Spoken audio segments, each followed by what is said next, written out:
Okay, folks, get ready, because today we are diving headfirst into, well, a tsunami of ESG reporting deadlines. Yeah, and this isn't just some ripple in the ocean, right? Yeah. This is the whole ESG wave, and it's about to crash down on businesses worldwide. No kidding. And what's really interesting here is how global this is becoming. I mean, it used to be just a few regions, but now it seems like every corner of the world is putting ESG reporting requirements in place. Absolutely. We're seeing this massive push for transparency and accountability. Right, from the US to the EU, Australia, even Canada. They're all saying, okay, companies, it's time to step up and show us what you're doing on the environmental, social, and governance front. Yeah, no more hiding behind vague sustainability statements. They want the receipts. Exactly.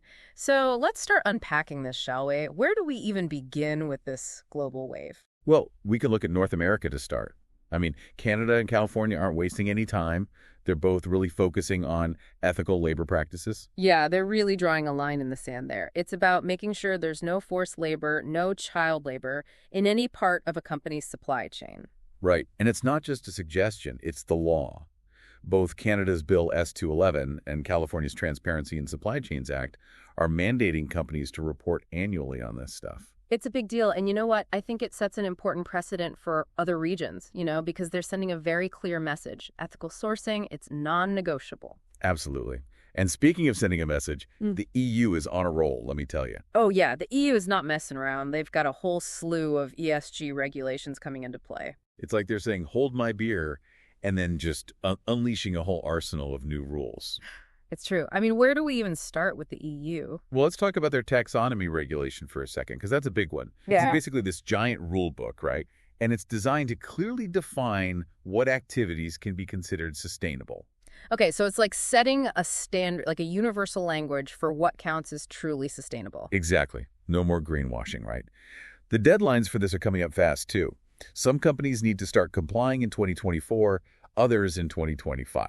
So if you're a company operating in the EU or even thinking about it, you need to get up to speed on the taxonomy regulation like yesterday. And then there's the Corporate Sustainability Reporting Directive, or CSRD. Ugh, yeah, the CSRD. It's a mouthful, I know, but it's important.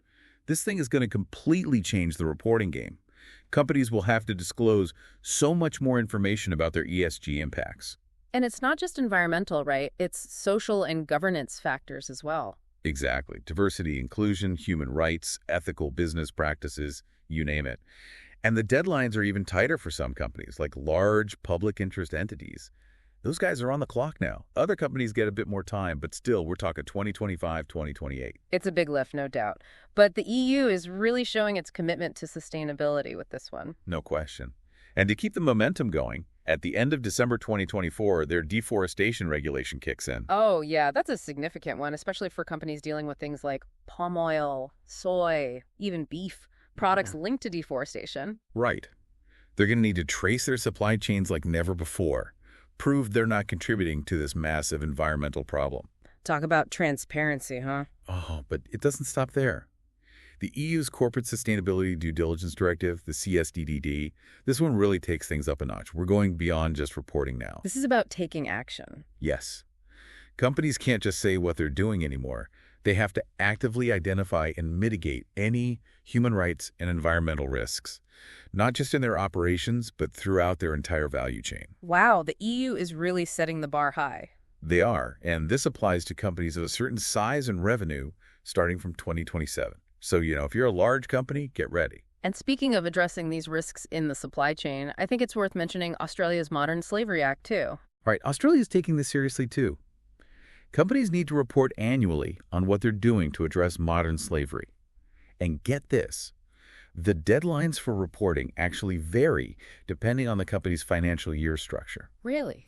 Yeah, it's kind of wild. Some report in June, others in December or September. It's like, pick a date, any date. It definitely adds another layer of complexity to this whole thing. It does. So you've got the Modern Slavery Act, and then on top of that, you've got Australian companies also having to prepare for these climate-related financial disclosures that are being phased in.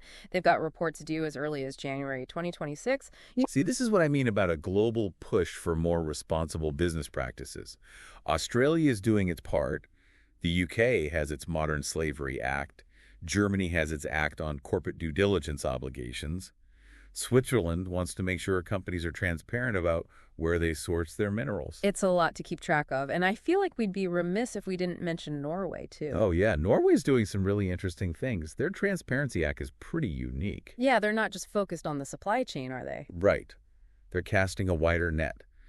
Companies have to show how they're upholding human rights, not just in their supply chains, but also within their own operations. It makes you think, are companies doing enough to protect human rights at every level of their business? That's a big question. It is a big question. And honestly, I think all of this really begs the question, with this tidal wave of regulations and reporting deadlines, what does it all mean for companies? It's a huge shift, that's for sure. Like we've been saying, transparency and accountability, those aren't optional anymore. Those are the bare minimum. Right. It's not enough to just talk about sustainability anymore. You have to live it. Exactly. And I think the real question is, will we see companies rise to the challenge? Will they see this as a chance to make real positive change in the world? Or are we going to see a whole lot of greenwashing going on? Because let's be honest, that's always a risk, right? Companies trying to check the boxes without really changing anything. Unfortunately, it happens. Yeah.